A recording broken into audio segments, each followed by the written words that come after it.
Hello everyone.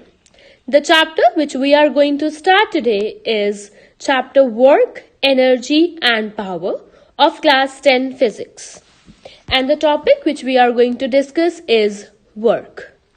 The objectives of our today's video are: we are going to study about work, measurement of work, expression for work, conditions for the work done by a force to be zero, work done by the force of gravity, that is W is equal to mgh, and units of work.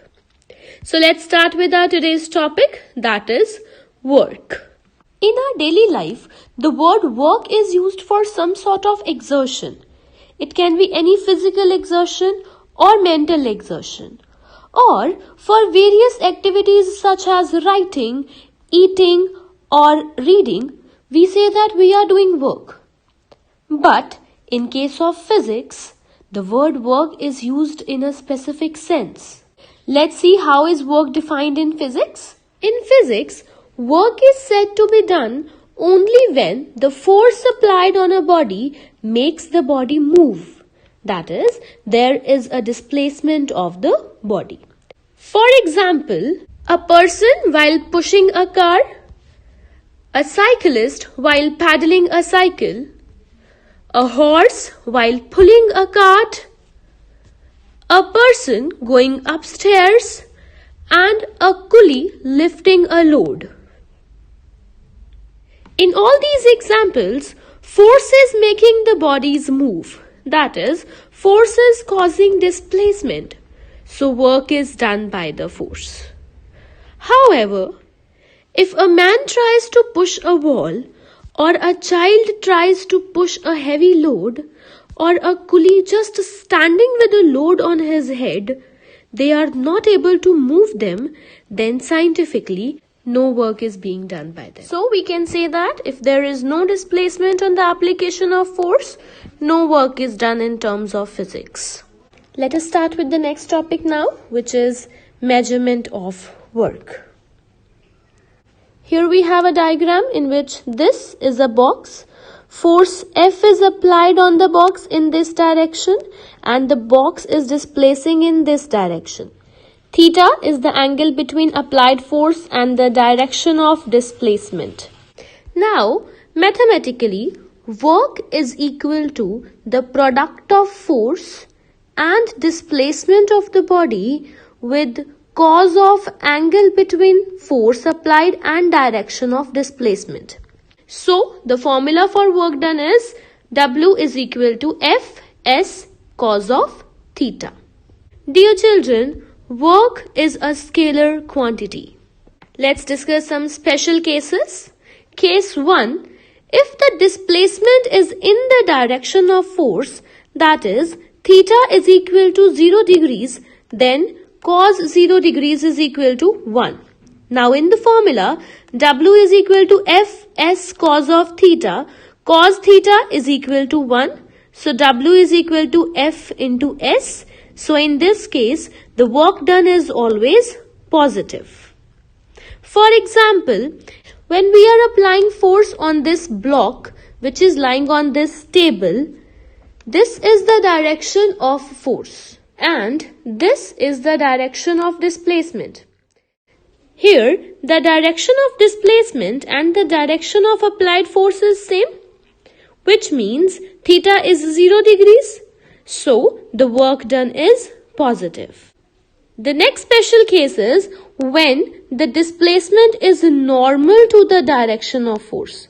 That is, when the angle between applied force and direction of displacement, that is theta, is equal to 90 degrees. Then cos 90 is equal to 0, we all know. So in the formula, W is equal to Fs cos theta. It will be F into S into 0, which will be 0. So the work done in this case will also be 0. For example, work done by centripetal force. Dear children, we all know that centripetal force acts towards the radius of the circular path. And the direction of displacement is along the tangent. Now the angle between radius and tangent is always 90 degrees. So here in this case, the angle between force and displacement is 90 degrees. And we know when the angle is 90 degrees, the work done by the force is 0. So, work done by centripetal force when a body is moving in a circular path is always 0 at any point. Next is the example of a coolie. Here we have a coolie who is carrying a load on his head. This is the weight of the load acting vertically downward. That means this is the direction of force of gravity. And this is the direction of the displacement. The angle between force of gravity and direction of displacement is 90 degrees. As we know, W is equal to Fs cos theta. Theta is 90 in this case. So it will be W is equal to F into S into cos of 90, which will be 0. So the work done against the force of gravity is 0. The next special case is if the displacement is in a direction opposite to the direction of force. That is, theta is equal to 180. Then cos 180 is equal to minus 1. W is equal to F into S into cos of theta. Cos theta here is minus 1. So the work done will be negative in this case. For example, the work done by the frictional force is always negative. This is the direction of applied force. So this is the direction of motion of the body.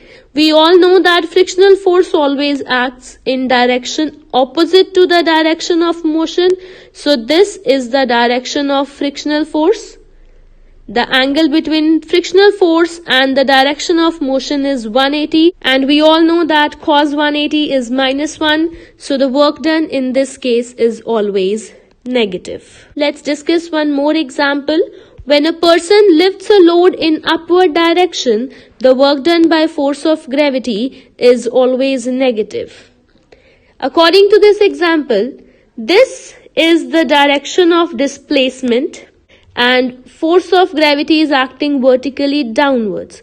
So the angle between displacement and force of gravity is 180 degrees. Cos 180 degrees is minus 1. So the work done in this case will always be negative. So let's start with our next topic, that is work done by the force of gravity.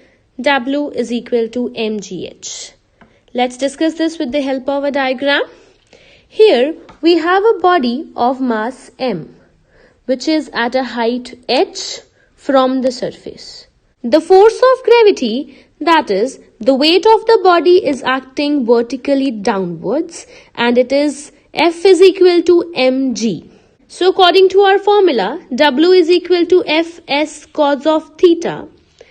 This is the direction of displacement of the body. The body is coming downwards.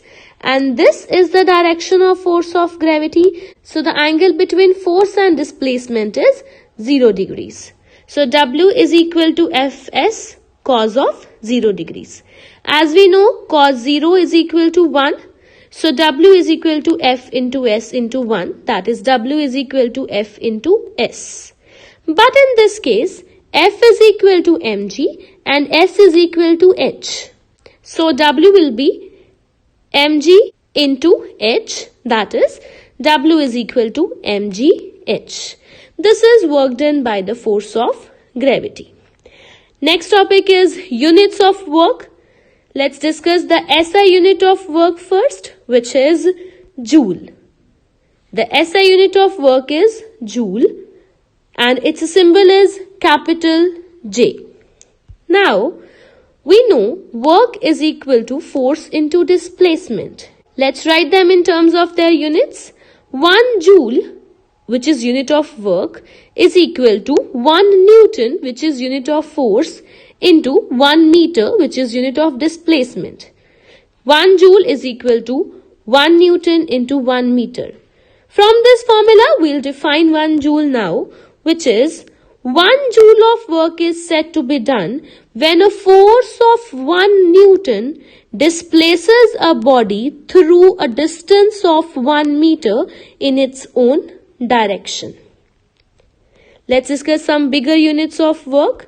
The bigger units of work are kilojoule, megajoule and gigajoule.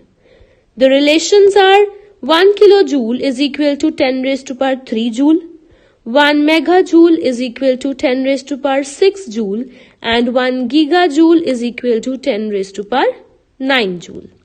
Let's discuss the CGS units of work now. The CGS unit of work is erg.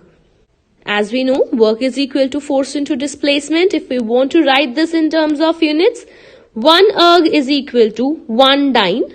Dyne is CGS unit of force into 1 centimeter, where centimeter is CGS unit of displacement. From this formula, we'll define 1 erg now. 1 erg of work is said to be done when a force of 1 dyne displaces a body through a distance of 1 centimeter in its own direction. Now, the next is relation between joule and erg.